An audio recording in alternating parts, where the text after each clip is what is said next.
របៀបដូរលេខកូដ Gmail ហ្នឹងហើយហើយវីដេអូនេះខ្ញុំធ្វើតាមសំណពរនៅក្នុង comment វីដេអូខ្ញុំផងដែរហ្នឹងហើយតោះកុំឲ្យខាតពេលយូរទៅដូរលេខកូដ Gmail ជាមួយបន្តគ្នាឥឡូវហ្នឹងអ្នកគ្នាចូលមកកាន់ជ្រោមអ្នកគ្នាហ្នឹងហើយអ្នកគ្នាចុចនៅកន្លែង Google ហើយអ្នកគ្នាវាយពាក្យថា change password Gmail ហើយមកដល់នៅកន្លែងហ្នឹងអ្នកគ្នាចុចលើ account អ្នកគ្នាដែលចង់ដូរលេខកូដសិនមកហ្នឹងហើយអ្នកគ្នាវាយពាក្យហ្នឹងមកហើយអ្នកគ្នាចុចលើពាក្យហ្នឹងម្ដងទៀតអ្នកគ្នាហ្នឹងហើយចុច change password ម្ដងទៀតហើយអ្នកទាំងគ្នាចាំមួយផ្លែតមកហ្នឹងហើយមកដល់នៅកន្លែងនេះអ្នកទាំងគ្នាធ្វើការដាក់លេខកូដចាស់យើងនៅកន្លែងនេះសិនទើបយើងអាចដូរលេខកូដថ្មីបានអ្នកគ្នា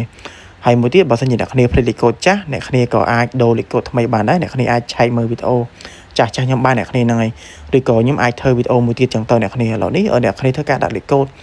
ចាស់យើងនៅកន្លែងនេះសិនអ្នកគ្នាហ្នឹងហើយទើបយើងអាចដូរលេខកូដថ្មីបានអ្នកគ្នាហ្នឹងហើយឥឡូវនេះយើងចុច next អ្នកគ្នាហ្នឹងហើយមកដល់នេះទៀតអ្នកគ្នាធ្វើការដាក់លេខកូដថ្មីអ្នកគ្នាហ្នឹងហើយទី1ហ្នឹងមិនទី2ហ្នឹងអញ្ចឹងដែរអ្នកគ្នាយើងដាក់លេខកូដថ្មីឲ្យលើស8ខ្ទង់អ្នកគ្នាហ្នឹងហើយយើងដាក់ជាសងលេខខ្លះផងអ្នកគ្នាហ្នឹងហើយឥឡូវនេះខ្ញុំសូមដាក់លេខកូដខ្ញុំចូលមកផ្លេតអ្នកគ្នាឥឡូវនេះអ្នកទាំងគ្នាចុចពាក្យថា change password នៅកន្លែងនេះមកអ្នកទាំងគ្នាហ្នឹងហើយ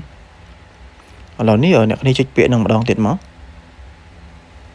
ហ្នឹងហើយយើងមុននឹងដូរវាក៏ load